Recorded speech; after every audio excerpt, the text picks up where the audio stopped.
आत्मसंगीत। आत्मसंगीत। आधी रात थी। नदी का किनारा था। आकाश के तारे स्थिर थे और नदी में उनका प्रतिबिंब लहरों के साथ चंचल। एक स्वर्गीय संगीत की मनोहर और जीवनदायिनी प्राण पोषिणी ध्वनियां इस निस्तब्ध और तमोमय दृश्य पर इस प्रकाश छा रही थी, जैसे हृदय पर आशाएं छाई रहती हैं या मुखमंडल पर शोक। रानी मनोरमा ने आज गुरु दीक्षा ली थी। दिन भर दान और व्रत में व्यस्त रहने के बाद मीठी नींद की गोद में सो रही थी। अकस्मात उसकी आंखें खुलीं और ये मनोहर ध्वनियां कानों में पहुंचीं। वो व्याकुल हो गई, जैसे दीपक को देखकर पतंग। वो अधीर हो उठी, जैसे खाण की गंध पाकर चींटी। वो उठी और द्वारपालों एवं चौकीदारों की दृष्टियां बचाती हुई राजमहल से बाहर निकल आई, जैसे वेदनापूर्ण क्रंदन सुनकर आंखों से आंसू निकल जाते हैं। सरिता तट पर कंटीली झाड़ियां थीं। ऊंचे कगारे थे। भयानक जंतु थे। और उनकी डरावनी आवाजें। शव थे और उनसे भी अधिक भयंकर उनकी कल्पना।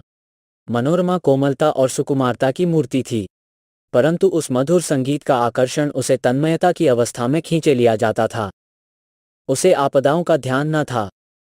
वो घंटों चलती रही, यहाँ तक कि मार्ग में नदी ने उसका गतिरोध किया। मनोरमा ने विवश होकर इधर उधर दृष्टि दौड़ाई। किनारे पर एक नौक दिखाई दी। निकट जाकर बोली, मांझी, मैं उस पार जाऊंगी, इस मनोहर राग ने मुझे व्याकुल कर दिया है। मांझी रात को नाव नहीं खोल सकता। हवा तेज है और लहरें डरावनी। जान जोखिम है। मनोरमा, मैं रानी मनोरमा हूं। नाव खोल दे, मुहमांगी मजदूरी दूंगी। मांझी, तब तो नाव किसी तरह नहीं खोल सकता। रानियों का इसमें निबाह नहीं। मनोरमा चौधरी, तेरे पौर पड़ती हूं। शीघ्र नाव खोल दे। मेरे प्राण खींचे चले जाते हैं। मांझी, क्या इनाम मिलेगा? मनोरमा, जो तू मांगे। मांझी, आप ही कह दें, गंवार क्या जानूं कि रानियों से क्या चीज मांगनी चाहिए। कहीं कोई ऐसी चीज न मांग बैठूं जो आपकी प्रतिष्ठा के विरुद्ध हो। मनोरमा, मेरा ये हार अत्यंत मूल्यवान है।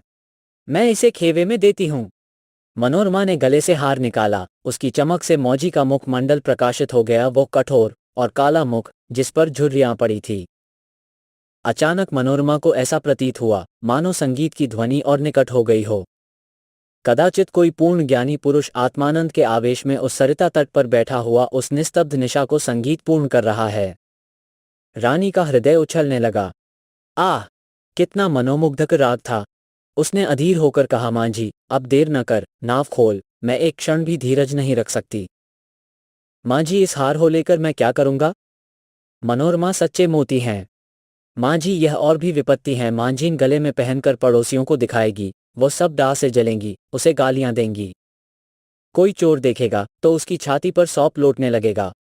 मेरी सुनसान झोपड़ी पर दिन दहाड़े डाका पड़ जाएगा। लोग चोरी का अपराध लगाएंगे। नहीं, मुझे ये हारना चाहिए। मनोरमा, तो जो कुछ तू मांग वही दूंगी, लेकिन देर ना कर। मुझे अब धैर्य नहीं है। प्रतीक्षा करने की तनिक भी शक्ति नहीं है। इस राग की एक एक तान मेरी आत्मा को तड़पा देती है। मांझी, इससे भी अच्छी कोई चीज दीजिए। मनोरमा, अरे निर्दयी, तू मुझे बातों में लगाए रखना चाहता है। मैं जो देती हूँ वो लेता नहीं, स्वयं कुछ मांगता नहीं।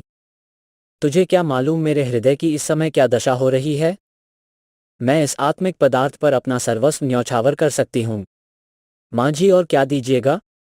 मनोरमा, मेरे पास इससे बहुमूल्य और कोई वस्तु नहीं है, लेकिन तू अभी नाव खोल दे तो प्रतिज्ञा करती हूँ कि तुझे अपना महल दे दूंगी, जिसे देखने के लिए कदाचित तू भी कभी गया हो।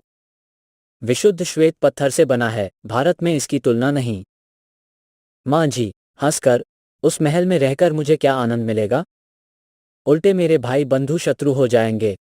इस नौक पर अंधेरी रात में भी मुझे भय न लगता। औधी चलती रहती है और मैं इस पर पड़ा रहता हूँ। किंतु वह महल तो दिन ही में फाड़ खाएगा। मेरे घर के आदमी तो उसके एक कोने में समा जाएंगे। और आदमी कहाँ से लाऊंगा? मेरे नौकर चाकर कहाँ? इतना माल असबाब कहाँ? उसकी सफाई और मरम्मत कहाँ से कराऊंगा? उसकी फुलवारियां सूख जाएंगी, उसकी क्यारियों में गीदड़ बोलेंगे और अटारियों पर कबूतर और अबाबीलें घोंसले बनाएंगी। मनोरमा अचानक एक तन्मय अवस्था में उछल पड़ी।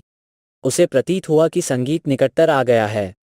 उसकी सुंदरता और आनंद अधिक प्रखर हो गया था, जैसे बत्ती उकसा देने से दीपक अधिक प्रकाशवान हो जाता है। पहले चित्ताकर्षक था तो अब आवेशजनक हो गया था। मनोरमा ने व्याकुल होकर कहा, आह, तू फिर अपने मुंह से क्यों कुछ नहीं मांगता? आह! कितना विरागजनक राग है, कितना विह्वल करने वाला। मैं अब तनिक धीरज नहीं धर सकती।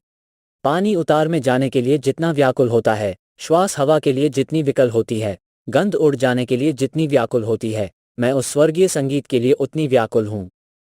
उस संगीत में कोयल की सी मस्ती है, पपीहे की सी वेदना है, श्यामा की सी विह्वलता है, इससे झरनों का सा जोर है, आंधी का सा बल। इसमें वह सब कुछ है, इससे विवेकाग्नि प्रज्वलित होती, जिससे आत्मा समाहित होती है, और अंतःकरण पवित्र होता है। मांझी, अब एक क्षण का भी विलंब मेरे लिए मृत्यु की यंत्रणा है। शीघ्र नौक खोल। जिस सुमन की यह सुगंध है, जिस दीपक की यह दीप्ति है, उस तक मुझे पहुंचा दे। मैं देख नहीं सकती, इस संगीत का रचयिता कहीं निकट ही बैठा हुआ है, बहुत निकट। मांझी, आपका महल मेरे काम का नहीं है, मेरी झोपड़ी उससे कहीं सुहावनी है। मनोरमा, हाय! तो अब तुझे क्या दूं? ये संगीत नहीं है, यह इस सुविशाल क्षेत्र की पवित्रता है, ये समस्त सुमन समूह का सौरभ है, समस्त मधुरताओं की माधुरी है, समस्त अवस्थाओं का सार है। नौक खोल। मैं जब तक जीऊंगी, तेरी सेवा करूंगी, तेरे लिए पानी भरूंगी, तेरी झोपड़ी बहारूंगी। हाँ, मैं तेरे मार्ग के कंकड़ चुनूंगी, तेरे झोंपड़े को फूलों से सजाऊंगी, तेरी मांझीन के पैर मलूंगी। प्यारे मांझी, यदि मेरे पास 100 जानें होती, तो मैं इस संगीत के लिए अर्पण करती। ईश्वर के लिए मुझे निराश न कर। मेरे धैर्य का अंतिम बिंदु शुष्क हो गया। अब इस चाह में दाह है, अब ये सिर तेरे चरणों में है। ये कहते कहते मनोरमा एक विक्षिप्त की अवस्था में मांझी के निकट जाकर उसके पैरों पर गिर पड़ी। उसे ऐसा प्रतीत हुआ, मानो वो संगीत आत्मा पर किसी प्रज्वलित प्रदीप की तरह ज्योति बरसाता हुआ मेरी ओर आ रहा है। उसे रोमांच हो आया। वो मस्त होकर झूमने लगी। ऐसा ज्ञात हुआ कि मैं हवा में उड़ी जाती हूँ। उसे अपने पार्श्व देश में तारे झिलमिलाते हुए दिखाई देते थे। उस पर एक आत्मविस्मृत का भावावेश छा गया और अब वही मस्ताना संगीत, वही मनोहर राग उसके मुंह से निकलने लगा। वही अमृत की बूंदें उसके अधरों से टपकने लगीं। वह स्वयं इस संगीत की स्रोत थी। नदी के पास से आने वाली ध्वनियाँ, प्राणपोषिणी ध्वनियाँ उसी के मुंह से निकल रही थीं। मनोरमा का मुख मंडल चंद्रमा के तरह प्रकाशमान हो गया था और आंखों से प्रेम की किरणें निकल रही थीं।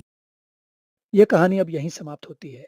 इस कहानी को हिंदी के प्रसिद्ध लेखक प्रेमचंद ने लगभग 100 वर्ष पहले लिखा था। हमें यह जानने की उत्सुकता है कि यह कहानी आपको कैसी लगी। यदि कहानी का विषय या इसे प्रस्तुत करने का ढंग आपको अच्छा न लगा हो, तब भी हमें अवश्य बताइए। साथ ही यह भी बताइए कि आपको किस प्रकार की कहानियां अच्छी लगती हैं। हम आपकी पसंद की कहानियों को यहाँ लाने का प्रयास अवश्य करेंगे। अच्छी कहानी को अपने मित्रों को बताने का अपना ही आनंद होता है। कभी-कभी ऐसा भी होता है कि कोई मनचाही वीडियो देखने के 1-2 दिन बाद हम उसे पुनः देखना चाहते हैं, लेकिन वह आसानी से ढूंढे नहीं मिलता। यदि आपके साथ भी ऐसा होता है, तो सदस्य बनकर इस समस्या से बचा जा सकता है। भविष्य में पुनः मिलने के लिए इस बार विदा लेते हैं। तब तक के लिए नमस्कार।